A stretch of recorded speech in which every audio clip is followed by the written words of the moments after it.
സാമൂഹ്യ നീതി ഉറപ്പാക്കുന്നതിൽ ഈ സർക്കാർ പ്രതിജ്ഞാബദ്ധമാണ്. സമൂഹത്തിലെ ദുർബല വിഭാഗങ്ങൾക്ക്, വിശേഷിച്ച് ഭിന്നശേഷിക്കാർക്ക് ഭരണഘടന ഉറപ്പ് നൽകുന്ന അവകാശങ്ങൾ ലഭ്യമാക്കുക എന്നത് സർക്കാരിൻ്റെ പ്രധാന നയങ്ങളിൽ ഒന്നാണ്. സംസ്ഥാനത്തെ എയ്ഡഡ് സ്കൂളുകളിൽ ഭിന്നശേഷി സംവരണം പൂർണ്ണമായി നടപ്പിലാക്കുവാൻ സർക്കാർ പ്രതിജ്ഞാബദ്ധമാണ്. ഈ വിഷയവുമായി ബന്ധപ്പെട്ട് ദീർഘകാലമായി നിലനിൽക്കുന്ന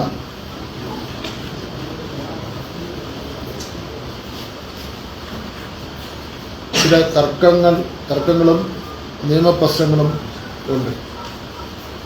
ഇത് കാരണം നിരവധി അധ്യാപകരുടെ നിയമന അംഗീകാരം തടസ്സപ്പെടുകയും ഭിന്നശേഷി ഉദ്യോഗാർത്ഥികൾക്ക് യഥാസമയം നിയമനം ലഭിക്കുന്നതിൽ കാലതാമസം നേരിടുകയും ചെയ്തിട്ടുണ്ട്.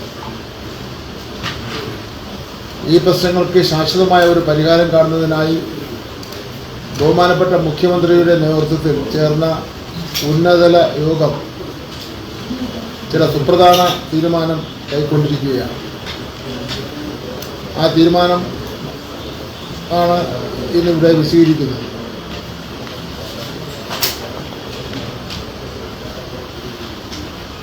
എയ്ഡഡ് സ്കൂളുകളിലെ ഭിന്നശേഷി സംവരണ വിഷയത്തിന് ദീർഘമായ ഒരു ചരിത്രമുണ്ട്. പ്രധാന നാഴികക്കല്ലുകൾ ഇനി പറയും പ്രകാരമാണ്. 1995 PWD ആക്ട് പ്രകാരം 3% സംവരണവും 2016 വന്ന RPWD ആക്ട് പ്രകാരം ഇത് 4% സംവരണവുമാക്കി ഉയർത്തി. 1996 ജനുവരി 7 മുതൽ 3%, 2017 ഏപ്രിൽ 19 മുതൽ 4% സംവരണം നൽകാനാണ് നിയമം അനുശാസിക്കുന്നത്. സർക്കാർ ഉത്തരവ് 18/11/2018 സർക്കാർ പുറപ്പെടുവിച്ച ഉത്തരവ് പ്രകാരം 1996 മുതൽ എയ്ഡഡ് സ്കൂളുകളിൽ നടത്തിയ നിയമനങ്ങളിലെ ബാക്ക്ലോഗ് കണ്ടെത്തി നികത്താൻ നിശ്ചയിച്ചു. ഇതാണ് ഈ വിഷയത്തിൽ ഒരു പ്രധാനപ്പെട്ട സർക്കാർ ഇടപെടൽ. സർക്കാർ ഉത്തരവിനെതിരെ ചില മാനേജ്മെൻറ്റുകൾ ബഹുമാനപ്പെട്ട കേരള ഹൈക്കോടതിയെയും ബഹുമാനപ്പെട്ട സുപ്രീം കോടതിയെയും സമീപിച്ചു. എന്നാൽ ഹൈക്കോടതിയുടെ സിംഗിൾ ബെഞ്ചും ഡിവിഷൻ ബെഞ്ചും സർക്കാർ നിലപാട് ശരിവെച്ചു. മാനേജ്മെൻറ്റിന് നൽകിയ SLP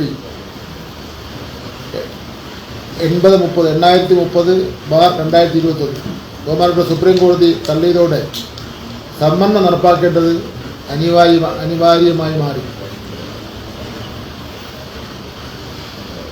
ബാക്ക്ലോഗ് നികത്താത്തതിനാൽ 2018 നവംബർ 18 മുതൽ നടന്ന പുതിയ നിയമനങ്ങൾക്ക് അംഗീകാരം നൽകുന്നതിൽ തടസ്സം നേരിട്ടു. ഇത് നിരവധി അധ്യാപകരെ പ്രതിസന്ധിയിലാക്കി. സർക്കാരിൻ്റെ പരിഹാര ശ്രമങ്ങൾ ഇതിനിടെ സർക്കാർ നിരവധി ഉത്തരവുകളും സർക്കുലറുകളും ഈ ഭിന്നശേഷി സംവരണം പുതിയൊരു വിഷയമായതുകൊണ്ട് ആശയക്കുഴപ്പം ഒഴിവാക്കാൻ വേണ്ടി ഇറക്കുകയുണ്ടായി. താൽക്കാലിക അംഗീകാരം നിയമന പ്രതിസന്ധി പരിഹരിക്കുന്നതിനായി 2023 മാർച്ച് 24 സർക്കാർ ഉത്തരവ് പ്രകാരം ഭിന്നശേഷി ഒഴിവുകളിൽ നിയമിക്കപ്പെട്ട പൊതു വിഭാഗത്തിലുള്ളവർക്ക് ശമ്പളത്തോടു കൂടിയ താൽക്കാലിക പ്രൊവിഷണൽ അംഗീകാരം നൽകുവാൻ തീരുമാനിച്ചു. ഭിന്നശേഷിക്കാർ ജോലിയിൽ പ്രവേശിക്കുന്ന മുറയ്ക്ക് ഇവർക്ക് പുനർനിയമനത്തിന് അർഹത നൽകുന്ന വ്യവസ്ഥയും ഉൾപ്പെടുത്തി. ഇതിനിടയിലാണ് വീണ്ടും കോടതിയിൽ ഇടപെടൽ വരുന്നത്. ഇത് വേഗതയിലാക്കുന്നതിന് വേണ്ടി ജില്ലാതല സംസ്ഥാനതല സമിതികൾ രൂപീകരിക്കാൻ ഉള്ള നിർദ്ദേശം നൽകി. ആ കോടതി ഉത്തരവ് പ്രകാരം ജില്ലാതലത്തിലും സംസ്ഥാന തലത്തിലും ഗവൺമെൻറ് കമ്മിറ്റികൾ രൂപീകരിക്കുകയുണ്ടായി. എന്ന് മാത്രമല്ല, എംപ്ലോയ്മെൻ്റ് എക്സ്ചേഞ്ചിൽ നിന്ന് സമയത്തിന് ഉദ്ദേശിക്കുന്ന നിലയിലുള്ള ഭിന്നശേഷിക്കാരുടെ പേര് ലഭിക്കുന്നില്ല എന്നുള്ള പരാതി വന്നതിനെ തുടർന്ന്, പരാതി സത്യമായിട്ടുള്ള കാര്യമാണ്, എംപ്ലോയ്മെൻ്റ് ഡയറക്ടർ അടക്കമുള്ള ഉദ്യോഗസ്ഥന്മാരെയും വിദ്യാഭ്യാസ ഡയറക്ടറെയും മന്ത്രി വിളിച്ചുകൂട്ടി മറ്റ് സാധാരണഗതിയിലുള്ള പോലുള്ള നടപടിക്രമങ്ങളും നോക്കേണ്ട, ഏതെങ്കിലും ഒരു ഭിന്നശേഷി വിഭാഗത്തിൽപ്പെട്ടവരുടെ പേര് ചോദിച്ചാൽ ലിസ്റ്റിലുണ്ടെങ്കിൽ അടിയന്തരമായിട്ട് ആ പേര് കൊടുക്കുന്നതിന് വേണ്ടിയുള്ള നിർദ്ദേശവും കൊടുക്കുകയുണ്ടായി. നിയമന നടപടികൾ സുതാര്യവും കാര്യക്ഷമവുമാക്കാൻ ബഹുമാനപ്പെട്ട സുപ്രീം കോടതിയുടെ നിർദ്ദേശപ്രകാരം SLPC 2025 മാർച്ച് 24 ഉത്തരവിലൂടെ സംസ്ഥാന തലത്തിലും ജില്ലാതലത്തിലും പ്രത്യേക സമിതികൾ രൂപീകരിച്ചു. അതാണ് ഞാൻ നേരത്തെ എക്സ്പ്ലെയിൻ ചെയ്തത്. 2025 ജൂൺ 28 മുതൽ നിയമന ശുപാർശ നൽകുന്നത് ഈ സമിതികളാണ്. NSS വിധി വിവിധ മാനേജ്മെൻറ്റുകൾ NSS വിധി തങ്ങൾക്ക് കൂടി ബാധകമാക്കണമെന്ന ആവശ്യം ഉന്നയിക്കുകയുണ്ടായി.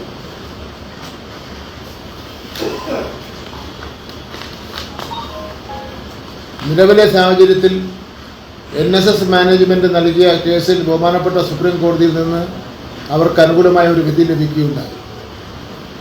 ഈ വിധി NSS മാനേജ്മെൻറ്റിന് മാത്രം ബാധകമായ ഒന്നാണെന്ന് സർക്കാരിന് ലഭിച്ച നിയമ ഉപദേശം. എന്നാൽ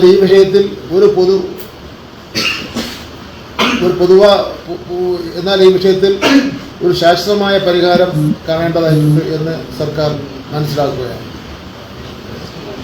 അതിൻ്റെ അടിസ്ഥാനത്തിൽ ബഹുമാനപ്പെട്ട മുഖ്യമന്ത്രിയുടെ അധ്യക്ഷതയിൽ പൊതുവിദ്യാഭ്യാസ വകുപ്പ് മന്ത്രി, നിയമകാര്യ മന്ത്രി, പൊതുവിദ്യാഭ്യാസ സെക്രട്ടറി, പൊതുവിദ്യാഭ്യാസ director, advocate general, law secretary എന്നിവർ പങ്കെടുത്ത ഒരു ഉന്നതതല യോഗം ഇന്ന് ചേർന്ന് കാര്യങ്ങൾ വിലയിരുത്തുകയുണ്ടായി. ഈ യോഗത്തിൽ കൈക്കൊണ്ട സുപ്രധാനമായ തീരുമാനങ്ങൾ: ഒന്ന്, ബഹുമാനപ്പെട്ട സുപ്രീം കോടതി NSS മാനേജ്മെൻറ്റിന് നൽകിയ വിധിയിലെ ഇളവുകളും ആനുകൂല്യങ്ങളും സംസ്ഥാനത്തെ മറ്റ് എയ്ഡഡ് സ്കൂൾ മാനേജ്മെൻറ്റുകൾക്ക് കൂടി ബാധകമാക്കുന്നതിനാവശ്യമായ നിയമപരമായ നടപടികൾ സർക്കാർ സ്വീകരിക്കും. ഇതിനായി കേസ് വീണ്ടും പരിഗണിക്കുമ്പോൾ സർക്കാരിൻ്റെ നിലപാട് കോടതിയെ അറിയിക്കും. സുപ്രീം കോടതി ഇനി എല്ലാ കാര്യങ്ങളും സുപ്രീം കോടതിയിലേ ഉള്ളൂ. ഈ ഇതുമായിട്ട് ബന്ധപ്പെട്ട് ഭിന്നശേഷി വിഭാഗത്തിൻ്റെ അവകാശങ്ങൾ പൂർണ്ണമായി സംരക്ഷിച്ചുകൊണ്ടും അതേസമയം അധ്യാപക സമൂഹത്തിൻ്റെയും മാനേജ്മെൻറ്റുകളുടെയും ന്യായമായ പ്രശ്നങ്ങൾ പരിഗണിച്ചുകൊണ്ടും ഒരു സമഗ്രമായ പരിഹാരമാണ് സർക്കാർ ലക്ഷ്യമിടുന്നത്. ഈ തീരുമാനം കേരളത്തിൻ്റെ വിദ്യാഭ്യാസ മേഖലയിൽ ഒരു പുതിയ അധ്യായത്തിന് തുടക്കം കുറിക്കുമെന്ന് ഞങ്ങൾക്ക് ഉറപ്പുണ്ട്.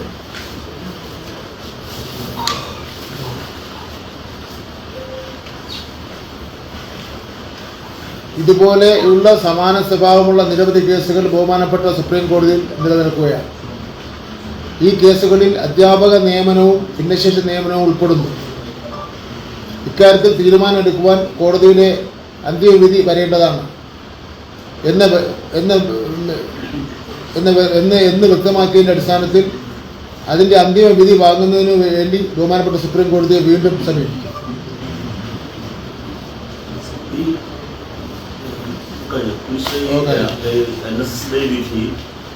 തങ്ങൾക്കൂടി ബാധകമാണെന്ന് ആവശ്യപ്പെട്ട് സ്കൂൾ മാനേജ്മെന്റുകൾ പോയാൽ സർക്കാർ അതിനെ അനുകൂലിച്ച് അവരോട് നിൽക്കുന്നതാണോ പറയുന്നത് സുപ്രീം കോടതി? അതിനാണ് ഉദ്ദേശിച്ചത്? അല്ല, അങ്ങനെയല്ല ഉദ്ദേശിച്ചത്.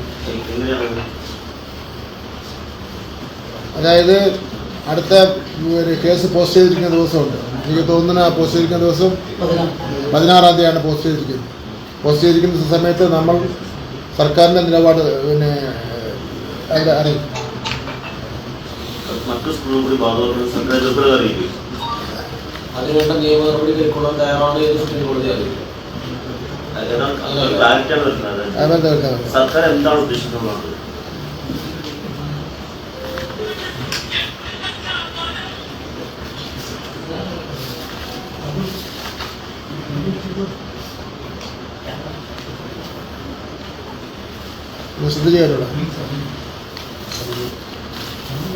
നിലവിലെ സാഹചര്യത്തിൽ NSS മാനേജ്മെൻറ്റ് നൽകിയ കേസിൽ ബഹുമാനപ്പെട്ട സുപ്രീം കോടതിയിൽ നിന്ന് അവർക്ക് അനുകൂലമായ ഒരു വിധി ലഭിക്കുകയുണ്ടായി.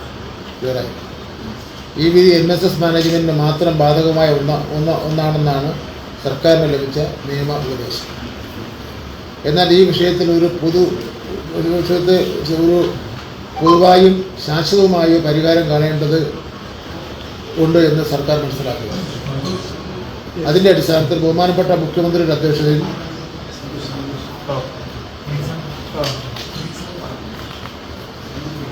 പൊതുവിദ്യാഭ്യാസ വകുപ്പ് മന്ത്രി, നിയമകാര്യ മന്ത്രി, പൊതുവിദ്യാഭ്യാസ സെക്രട്ടറി, പൊതുവിദ്യാഭ്യാസ director, advocate general, law secretary എന്നിവർ ചേർന്ന ഉന്നതതല യോഗം ചേർന്ന് സ്ഥിതിഗതികൾ വിലയിരുത്തി. ആ യോഗത്തിൽ കൈക്കൊണ്ട സുപ്രധാനമായ തീരുമാനം ബഹുമാനപ്പെട്ട സുപ്രീം കോടതി NSS മാനേജ്മെൻറ്റ് നൽകിയ വിധിയിലെ ഇളവുകളും ആനുകൂല്യങ്ങളും സംസ്ഥാനത്തെ മറ്റ് എയ്ഡഡ് സ്കൂൾ മാനേജ്മെൻറ്റുകൾക്ക് കൂടി ബാധകമാക്കുന്നതിന് ആവശ്യമായ നിയമപരമായ നടപടികൾ സർക്കാർ സ്വീകരിക്കും. നിയമപരമായ നടപടി പറയുമ്പോൾ അതായത് നിലവിൽ NSSനാണല്ലോ മിനിസ്റ്റർ പറഞ്ഞ പോലെ ബാധകമായിരുന്നു. നടപടി നമ്മൾ സ്വീകരിക്കുന്നു പറയുമ്പോൾ മറ്റു മാനേജ്മെന്റുകൾക്ക് ഇത് ബാധകമാക്കാൻ നമ്മൾ പ്രത്യേകമായി അഭ്യർത്ഥിക്കുന്നതാണ്. സർക്കാർ ഹർജി കൊടുക്കണമെന്ന് ഉദ്ദേശിക്കുന്നത് എന്ത് നടപടിയാണ് സർക്കാർ ഭാഗത്തുണ്ടാകുന്നതാണ് ഒരു കൺഫ്യൂഷൻ വരുന്നത്. അതായത് സർക്കാർ ഒരു പുതിയ പെറ്റീഷനുമായി സുപ്രീം കോടതി 16-ാം തീയതി പോസ്റ്റ് ചെയ്തിരിക്കുന്ന ആ ദിവസം കോടതി ഇക്കാര്യം സർക്കാർ ഗവൺമെന്റിന്റെ നിലപാട് പറഞ്ഞല്ലോ. ഗവൺമെന്റ് നിലപാടെന്താ? NSS മാനേജ്മെന്റിന് ലഭിച്ചതുപോലുള്ള ആനുകൂല്യം മറ്റു മാനേജ്മെന്റുകൾക്കും ലഭിക്കുക എന്നുള്ളതാണ് ഗവൺമെന്റിന്റെ നിലപാട്. ആ നിലപാട് കോടതിയെ അറിയിക്കും. 16-ാം തീയതി പോസ്റ്റ് ചെയ്യുമ്പോൾ അറിയിക്കും.